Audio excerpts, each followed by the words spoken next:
Halo, kembali ketemu bersama akun YouTube Hadi Siantar. Halo seluruh dunia, halo seluruh dunia, halo seluruh dunia. Salam rahayu buat kita semuanya. Sekarang hari Rabu, tanggal 11 Januari 2022, 2023, sorry. Ingatnya tahun 2022 dulu ya. Sekarang hari Rabu, tanggal 11 Januari tahun 2023. Jam 10 pagi lewat 33 menit waktu Indonesia bagian Barat. Hora seluruh dunia, hora seluruh dunia, hora seluruh dunia.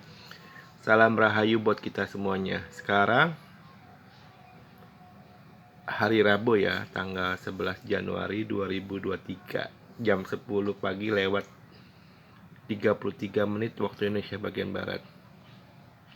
Oh ya, saya mau ucapkan gongsi facoy ya bagi yang merayakannya. Gongsi facoy, hehe. Semoga tahun baru Imlek ini membawa berkah buat seluruh umat manusia. Amin. Karena tahun baru Imlek itu adalah tahun baru dulunya tuh Imlek itu bukannya agama ya. Memang ada yang mengadopsi Imlek seperti kayak agama Buddha, agama Konghucu, agama Tao, itu nggak salah. Tapi Imleknya sendiri itu adalah tradisi. Tradisi sebagai ucapan syukur itu waktu kan penanggalan Tiongkok itu berdasarkan bulan nih, kalau yang Masehi kan berdasarkan matahari ya. Jadi makanya Imlek itu tiap tahun tuh berbeda-beda tanggal, berbeda-beda bulan. Dia berdasarkan waktu Imlek itu adalah saat musim saat musim nanam. Makanya sebagai ucapan syukur ada perayaan Imlek tahun baru ya. Biasanya sih kalau yang warga Tionghoa ya, yang masih totok ya, totok itu yang masih memegang adat istiadatnya dengan sangat kuat ya. Mesti ada 7 daging ya, kayak daging ayam, daging sapi, daging babi, daging kerbau, daging ikan pun ada ikan bandeng, ikan pokoknya macam-macam lah. Terus ada yang tradisi yang itu atau kue-kue Cina tuh yang bulat, yang coklat itu. Terus ada pokok yang ada juga tradisi makan kayak miso itu kayak mie tapi itu kayak bihun rebutan. Artinya apa? Rezeki itu harus dicari. Jadi banyak sekali eh, perayaan-perayaan Imlek itu yang banyak sekali mengandung filosofi tingkat tinggi ya. Buat orang Tionghoa yang sudah Kristen sih memang tetap merayakan Imlek, tapi tidak ke kelenteng, tidak ke wihara, tapi tetap sebagai ucapan syukur kasih ampau ke yang lebih muda gitu. Kok saya ingat dulu sering dikasih ampau, kalau sekarang sih enggak karena saya udah menikah. Gongsi pacoy, hehe. Jadi Imlek itu sebenarnya adalah perayaan budaya ya, budaya sebagai ucapan syukur. Kalau di Amerika, di Eropa itu mungkin setara dengan Thanksgiving juga ya. Thanksgiving artinya sebagai ucapan. Kalau Amerika kan perayaan Thanksgiving itu potong ayam kalkun ya, ayam gede itu dipotong ya, ayam kalkun ya. Ngomong-ngomong saya belum pernah makan ayam kalkun loh, jadi gede gitu. Jadi gitu sebenarnya sama, intinya sama sebagai ucapan syukur ya kan. Berbeda-beda tapi tetap satu. Satunya apa? Bhinneka Tunggal Ika. Oke. Itu sebagai pembuka ya, intermezzo gitu. Sebenarnya ya. Oke. Ini adalah part 2, judul video saat ini adalah part 2 buku ramalan. Oke. Ada beberapa pertanyaan yang memang mesti saya jawab, tapi ada beberapa pertanyaan yang saya tidak jawab karena mungkin pertanyaan itu yang memang tidak nyambung, satu. Kedua, pertanyaan yang ngawur. Ketiga, pertanyaan yang enggak, yang memang mau menjebak saya. Maka pertanyaan-pertanyaan yang seperti itu saya nggak jawab. Oke. Pertanyaan pertama, apakah saya indigo? saya indigo. Anda lihat saja beberapa posting saya di akun Facebook Wang Sugito ya. Saya banyak meramal di Facebook Wang Sugito, tapi memang ada beberapa kelemahan. Sebenarnya bukan kelemahan ya, maksudnya mereka itu yang kayak Facebook, YouTube, Instagram, mereka punya patokan standar posting gitu. Jadi kalau melewati patokan standar posting yang sudah ditetapkan oleh YouTube, Facebook, dan Instagram, otomatis dihapus. Saya beberapa kali postingan saya dihapus sama Facebook ya.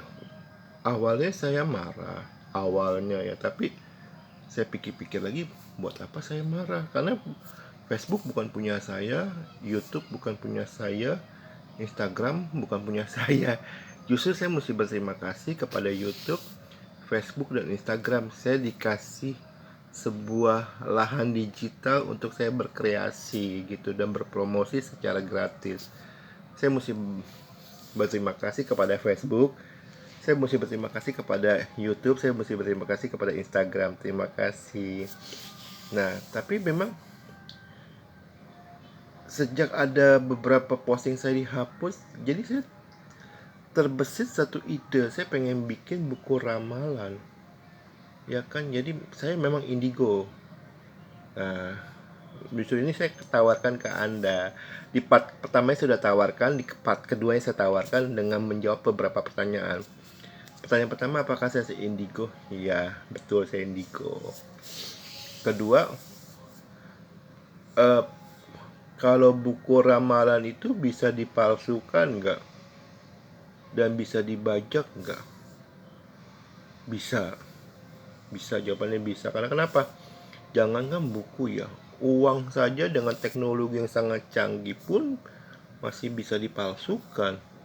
Kalau buku kan cuma kertas yang dicetak kan, terus dikasih pemanisnya depan belakang itu covernya. Yang metode sederhana bisa dipalsukan, apalagi metode yang luar biasa rumit kayak seperti uang pun bisa dipalsukan, apalagi buku ya. Tapi buat mitra saya yang mau beli ramalan saya yang nanti mereka akan bukukan lalu mereka jual, saya memberi satu ide saran. Jadi gini loh, ini sebut saja ya, bilang saja yang beli ramalan saya itu Pak Wijaya, contoh, kata ini contoh ya. Pak Wijaya beli ramalan saya 10 juta, 10, bukan termasuk 10 juta terlalu murah, 10 miliar rupiah. Lalu ramalan saya dicat, diedit, lalu sudah selesai diedit, dicetak. Nah, setelah selesai dicetak kan tentu mesti didistribusikan kan. Nggak mungkin Anda cetak buku lalu Anda simpan di gudang, nggak mungkin, buat apa tuh, sia-sia kan. Nah, Pak Wijaya ini bisa kata yang beli ramalan saya. Lalu saran saya, Pak Wijaya maksimal hanya boleh tunjuk 5 distributor buku untuk wilayah Indonesia. Ya kan, bisa kata Pak Wijaya tunjuk ke toko Gramedia, toko buku Gramedia, toko buku Gunung Agung, terus pihak-pihak lain. Nah, saya ambil contoh lah toko buku Gunung Agung lah, contoh ya, ini contoh ya.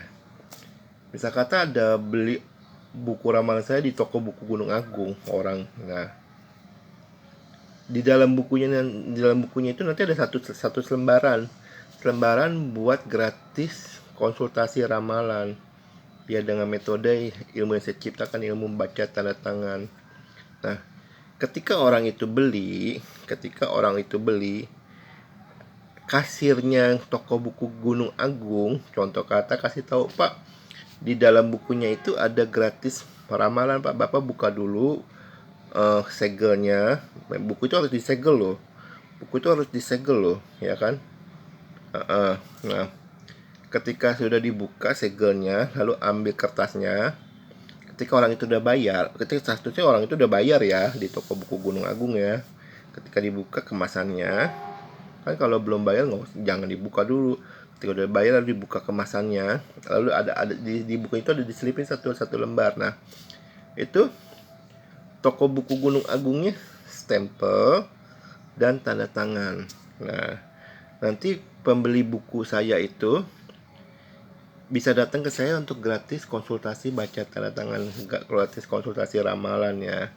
Jadi gitu. Jadi dengan adanya konsep seperti itu mencegah, minimaliskan ya, memang mencegah, menutup pemalsuan dan pembajakan sebenarnya nggak bisa ya, tapi kalau untuk minimalis ini bisa. Contoh kata, orang palsuin, ada niat pengen palsuin 20 juta eksemplar. Dengan ada konsep yang tadi saya ceritakan itu, mungkin jadi berkurang. Mungkin dari yang tadinya mau dicetak palsunya 5 juta eksemplar, jadi mungkin cuma 20.000 eksemplar gitu. Eksemplar itu satu eksemplar satu buku ya. Jadi gitu caranya mitra saya beli ramalan saya, lalu diedit, lalu dibukukan. Nah, mitra saya itu wajib menunjuk 5 distributor buat mendistribusikan dan menjual buku itu. Nah, di bukunya itu nanti ada satu selipan kertas. Nah, ketika orang itu beli buku, contoh kata di toko buku Gunung Agung atau toko buku Gramedia, contoh kata, ketika sudah bayar, kasirnya itu bilang, "Pak, di dalam buku itu ada satu lembar buat gratis konsultasi ramalan." Dibuka kemasannya, pasti dibuka, distempel, ditanda tangan, dan itu ya struk pembelian bukunya itu dicekrek, disatuin, dicekrek gitu. Lalu orang yang beli buku ramalan saya itu datang ke saya, nanti saya kasih gratis konsultasi ramalan. Jadi itu untuk mencegah, bukan mencegah, meminimaliskan pemalsuan dan pembajakan. Jadi memang pihak mitra jangan takut, karena saya sudah memberikan ide itu kedua ya. Jadi bisakah buku ramalan saya akan dipalsukan? Bisa, tapi bisa diminimalkan ya, seperti yang tadi saya ceritakan tadi itu. Yang ketiga, kalau Anda mengajak debat agama, saya tidak akan layanin ya, karena saya bukan ahli agama. Sekali lagi, kalau Anda mengajak debat agama, saya tidak akan layani. Oke. Saya sih percaya buku saya akan booming. Saya percaya, tapi memang mesti dipromosiin ya. Promosinya sekarang itu memang promosi unik ya. Zaman dulu kan promosinya di TV-TV ya kan. Kalau sekarang promosinya akun per akun. Jadi misalkan saya promosikan buku itu, promosikan di akunnya Pak Deddy Kobuser, terus dipromosikan di akunnya Atta Halilintar, promosikan lagi bukunya di Raffi Ahmad, akunnya Raffi Ahmad Rahwatar itu, promosikan lagi bukunya di akunnya Andre Taulani. Jadi yang akunnya itu yang jumlah subscribernya minimal 1 juta ke atas ya. Jadi kayak gitu saya percaya bukunya akan booming, karena saya ada rencana ya, semoga bisa terjadi ya. Saya ingin bikin 3 seri A, seri B, seri C. Tapi untuk sementara ini saya niatnya seri A dulu. Saya akan ingin buat buku ramalan ya kan. Jadi itu fungsinya buat apa sih? Karena pertama itu sebagai bukti analog ya. Karena jujur selama ini saya sedih kenapa? Saya lihat di media massa, orang-orang itu begitu, dalam tanda kutip, begitu sangat kagum dengan Nostradamus. Nostradamus boleh dikagumi, tapi jangan terlalu berlebihan, terlalu alay-alay gitu. Sampai bilang, oh tahun 2037 Indonesia kan perang dengan Australia. Padahal Nostradamus tidak pernah bilang seperti itu. Zamannya Nostradamus Indonesia belum ada, masih berbentuk kerajaan Nusantara.